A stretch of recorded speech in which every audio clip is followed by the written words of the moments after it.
आज हम पढ़ेंगे 3B घर्षण।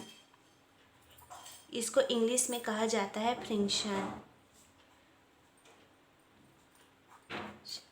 तो दैनिक जीवन में हम पाते हैं कि जब एक गेंद को हम लोग फर्श पर लुढ़काते हैं तो गेंद कुछ दूरी चलने के बाद रुक जाती है। इसी प्रकार जब चलती कार की इंजन को बंद कर दिया जाता है तो कार कुछ दूरी तय करके रुक जाती है। तो न्यूटन के गति के प्रथम नियम अनुसार गेंद और कार को उसी वेग से उसी दिशा में चलते रहना चाहिए, किंतु ऐसा नहीं होता। इसका कारण यह है कि जब गेंद फर्श पर लुढ़कती है या कार सड़क पर चलती है तो गति के विपरीत दिशा में एक मंदक बल कार्य करता है। इस विरोधी बल को ही हम लोग घर्षण बल या केवल घर्षण कहते हैं। तो यह भी साधारण अनुभव की बात है कि जब किसी वस्तु को दूसरी वस्तु पर चलाने के लिए बाह्य बल लगाया जाता है और यदि बल का परिमाण कम है तो वस्तु विरामावस्था में ही रहती है। तो न्यूटन के गति के द्वितीय नियम अनुसार उस वस्तु पर बल लगाने पर उसमें त्वरण उत्पन्न हो जाना चाहिए, किंतु वह विरामावस्था में ही है। इसका अर्थ यह हुआ कि उस वस्तु पर लगने वाला जो बल है वो क्या होगा, शून्य होगा। जैसे लोहे की कोई वस्तु है, अब उस वस्तु को हम लोग क्या कर रहे हैं, हाथ से बल लगाकर दूसरे जगह रखने का प्रयास कर रहे हैं, लेकिन हमारे द्वारा यह वस्तु नहीं उठ रही है। तो यहाँ पर जो हमारे द्वारा बल लग रहा है उसे हम लोग मानेंगे कि हमारे द्वारा जो बल लग रहा है वो शून्य बल लग रहा है। यह तभी संभव है जबकि उस पर बाह्य बल के बराबर तथा विपरीत दिशा में एक अन्य बल कार्य कर रहा हो, और यही अन्य बल घर्षण बल होता है। तो इस प्रकार से हम लोग घर्षण बल का डेफिनेशन कैसे देंगे। जब एक वस्तु को दूसरे वस्तु के ऊपर चलाते हैं या चलाने का प्रयास करते हैं तो उनके संपर्क तलों के मध्य एक बल कार्य करने लगता है जो उनके मध्य सापेक्ष गति का विरोध करता है। इस गति विरोधी बल को ही घर्षण बल कहते हैं। अब ये जो घर्षण है ये निम्न तथ्य पर आधारित है। जैसे घर्षण सदैव दो वस्तुओं के संपर्क तलों के मध्य लगता है। घर्षण गति के विपरीत दिशा में कार्य करता है। घर्षण संपर्क तल के समांतर कार्य करता है। दो वस्तुओं के मध्य सापेक्ष गति होने पर ही घर्षण बल कार्य करता है, और घर्षण बल की प्रवृत्ति संपर्क में आए तलों या गतिमान वस्तुओं के मध्य सापेक्ष गति को नष्ट करने की होती है। और ये जो हमारा घर्षण बल है ये असंरक्षी बल है। अब घर्षण का कारण क्या हो सकता है।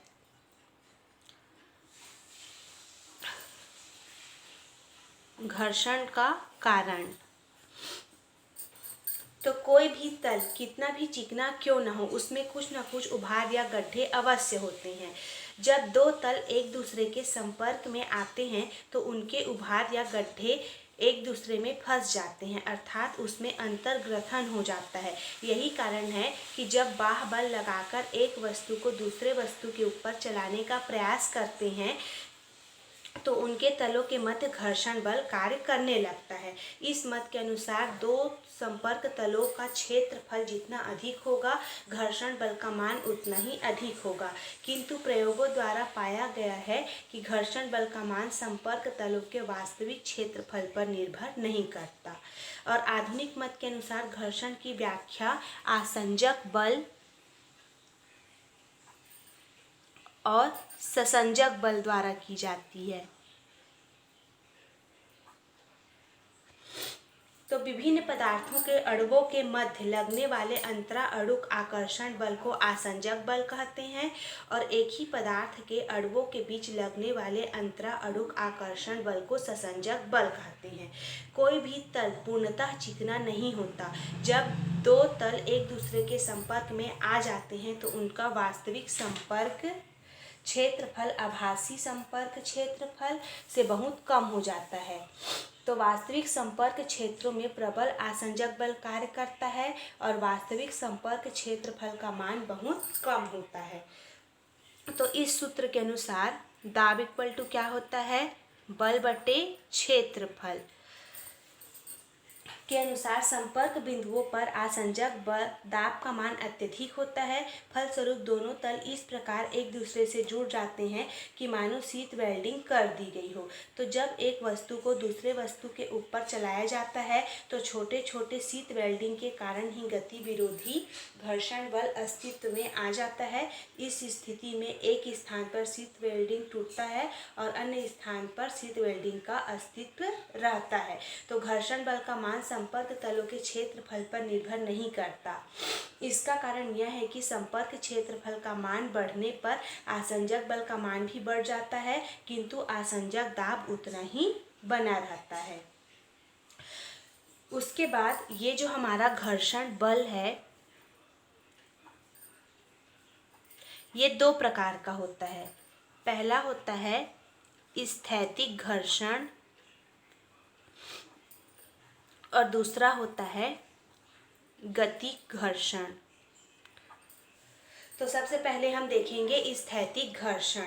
तो जब एक वस्तु को दूसरे वस्तु के ऊपर चलाने के लिए बाह्य बल लगाया जाता है किंतु वस्तु स्थिर ही रहती है तो उनके संपर्क तलों के मध्य कार्य करने वाले घर्षण को स्थैतिक घर्षण कहते हैं।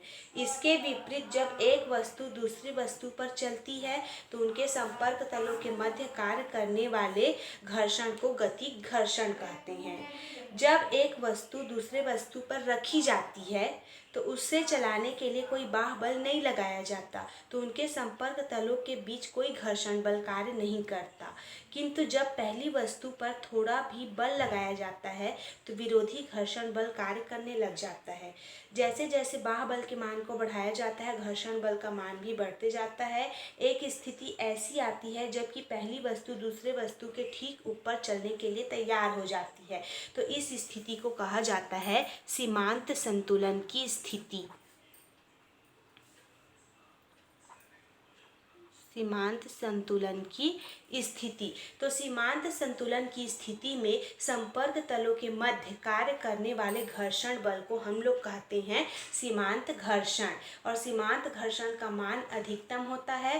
सीमांत संतुलन को स्थिति में वस्तु पर चलने वाले बल के मान में अल्प वृद्धि से ही वस्तु चलने लगती है।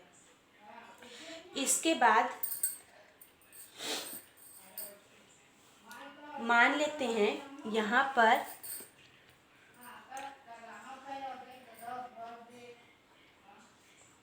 एक मेज है और ठीक मतलब बाह्य बल और घर्षण बल प्रारंभ में सापेक्ष गति प्रारंभ होने के पूर्व जैसे जैसे बल का मान बढ़ाया जाएगा स्थैतिक घर्षण का मान बढ़ते जाता है। मान लेते हैं एक वस्तु A है और दूसरी वस्तु ये जो B है ये A पर रखी हुई है तो उनके मध्य सापेक्ष गति उत्पन्न करने के लिए क्या होता है B पर एक बल F लगाया जाता है।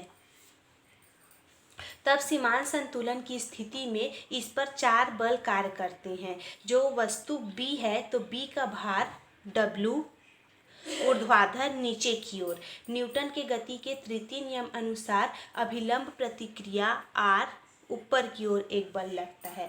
बाह्य बल F दाईं ओर लगता है और सीमांत घर्षण बल जिसको Fs से प्रदर्शित करते हैं ये इसके बाईं ओर लगता है और सीमांत संतुलन की स्थिति में अभिलंब प्रतिक्रिया R W के बराबर होता है और ये जो बल F है वो सीमांत घर्षण बल के बराबर होता है।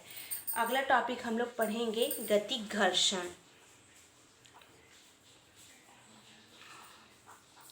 तो दो संपर्क तलों के मध्य सापेक्ष गति उत्पन्न होने के पश्चात कार्य करने वाले घर्षण को गतिक घर्षण कहते हैं और ये गतिक घर्षण सीमांत घर्षण से छोटा होता है। और गतिक घर्षण दो प्रकार का होता है। पहला होता है सर्पी घर्षण और दूसरा होता है लोटनिक घर्षण। तो जब एक वस्तु दूसरे वस्तु के ऊपर फिसलती है तो उनके संपर्क तलों के मध्य कार्य करने वाले घर्षण को सर्पी घर्षण कहते हैं। एग्जाम्पल के लिए जब एक पुस्तक को हम लोग मेज के ऊपर खिसकाते हैं तो दोनों के संपर्क तलों के मध्य कार्य करने वाला घर्षण सर्पी घर्षण होता है। जब एक वस्तु दूसरे वस्तु के ऊपर लुढ़कती है तो उनके संपर्क तलों के बीच कार्य करने वाले घर्षण को लोटनिक घर्षण कहते हैं। एग्जाम्पल के लिए, जब एक गेंद फर्श पर लुढ़कती है तो गेंद और फर्श के बीच लगने वाला घर्षण लोटनिक घर्षण होता है। इसी प्रकार जब कोई वाहन सड़क पर गतिमान रहता है तो उसके पहिए और सड़क के मध्य कार्य करने वाला घर्षण लोटनिक घर्षण होता है। और लोटनिक घर्षण को हम लोग लोटन घर्षण या फिर बेलन घर्षण भी कहते हैं। तो इस प्रकार से आप लोग को सर्पी घर्षण और लोटनिक घर्षण में अंतर याद होना चाहिए। अगला टॉपिक हम लोग पढ़ेंगे घर्षण के नियम।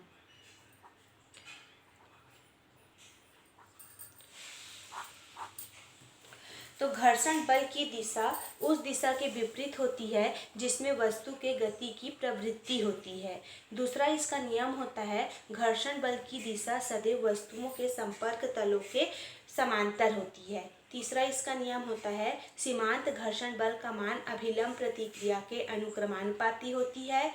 और चौथा, सीमांत घर्षण का मान तलों की प्रकृति पर निर्भर करता है। और पांचवा इसका नियम होता है सीमांत घर्षण का मान संपर्क तलों के क्षेत्रफल या आकृति पर निर्भर नहीं करता यदि अभिलंब प्रतिक्रिया नियत हो। अगला टॉपिक हम लोग पढ़ेंगे घर्षण गुणांक।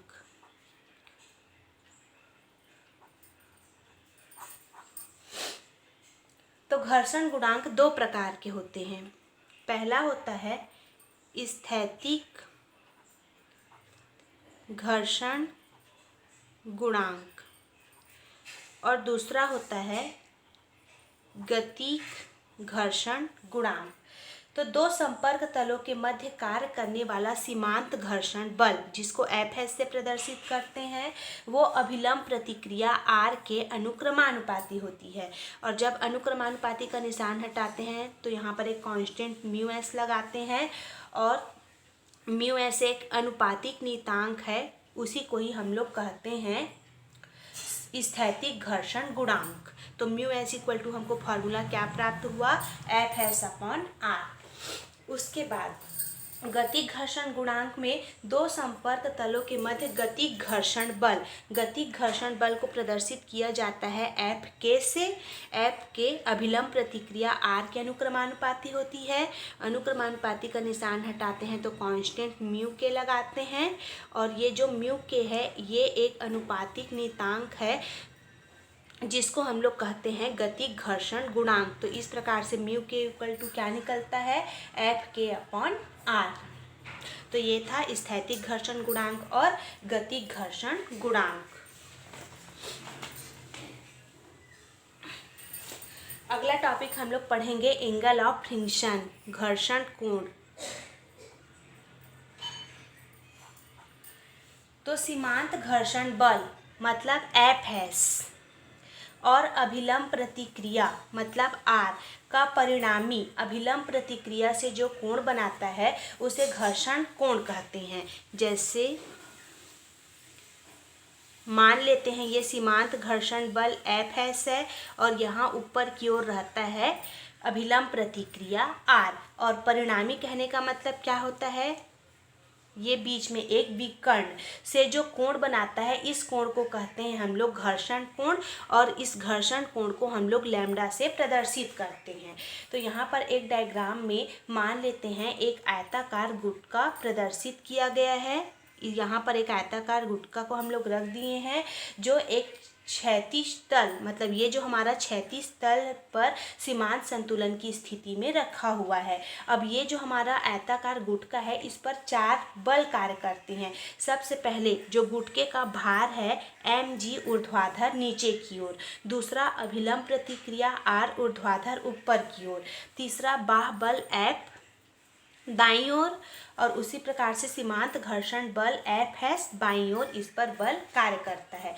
तो Fs और R का परिणामी प्राप्त करने के लिए हम लोग एक समांतर चतुर्भुज की बना देते हैं यहाँ पर, मतलब इसका नाम दे देते हैं हम लोग OACB। तब ये जो हमारा OC है वो Fs और R के परिणामी को प्रदर्शित करता है। तो OC और R के बीच के कोण को घर्षण कोण कहते हैं, मतलब कोण BOC इक्वल टू लैम्डा। तो इस प्रकार से हम लोग ये जो हमारा समकोण त्रिभुज है OBC में हम लोग मान निकालते हैं tan लैम्डा का। तो tan लैम्डा इक्वल टू लंब बटे आधार। लंब क्या है यहाँ पर BC और आधार क्या है OB।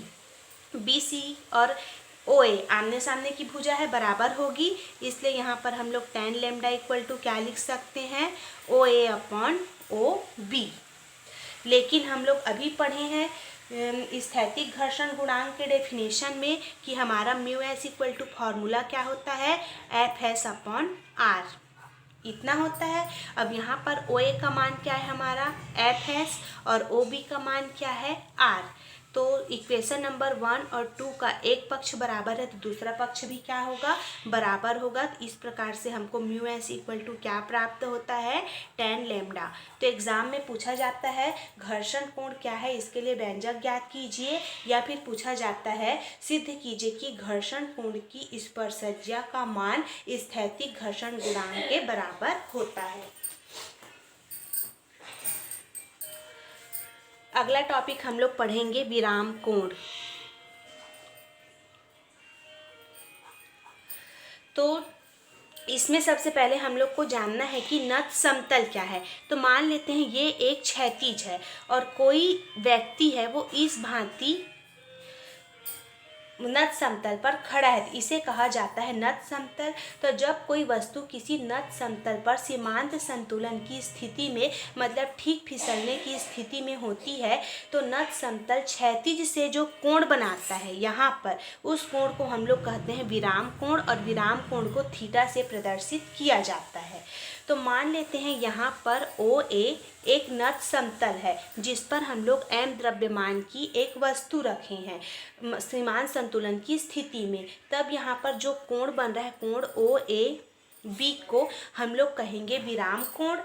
तो नत समतल पर सीमांत संतुलन की स्थिति में निम्न 4 बल कार्य करते हैं। पहला वस्तु का भार mg ऊर्ध्वाधर नीचे की ओर, दूसरा अभिलंब प्रतिक्रिया R ऊर्ध्वाधर ऊपर की ओर, सीमांत घर्षण बल FS नत समतल के समांतर ऊपर की ओर। उसके बाद ये जो हमारा mg है उसको 2 घटकों में हम लोग वियोजित कर देते हैं।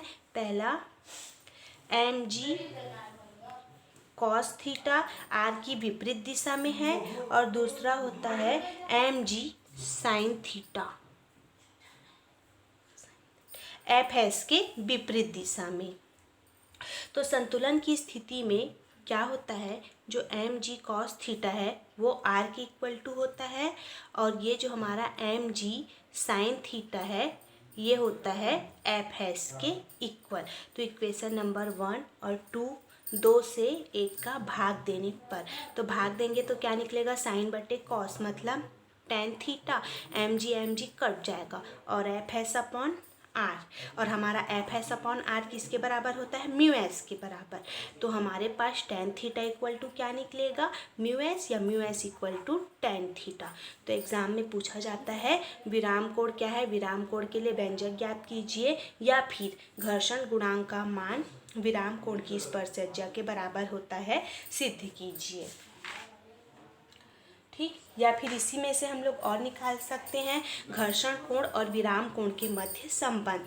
तो देखिए यहाँ पर ये μS equal to tan lambda, μS equal to tan theta, एक पक्ष बराबर है तो इसके दोनों पक्ष को बराबर करेंगे तो क्या हो जाएगा ये tan lambda equal to tan theta, tan cut जाएगा क्या हो जाएगा लैम्डा इक्वल टू थीटा। तो एग्जाम में और क्या पूछा जा सकता है सिद्ध कीजिए कि घर्षण कोण विराम कोण के बराबर होता है।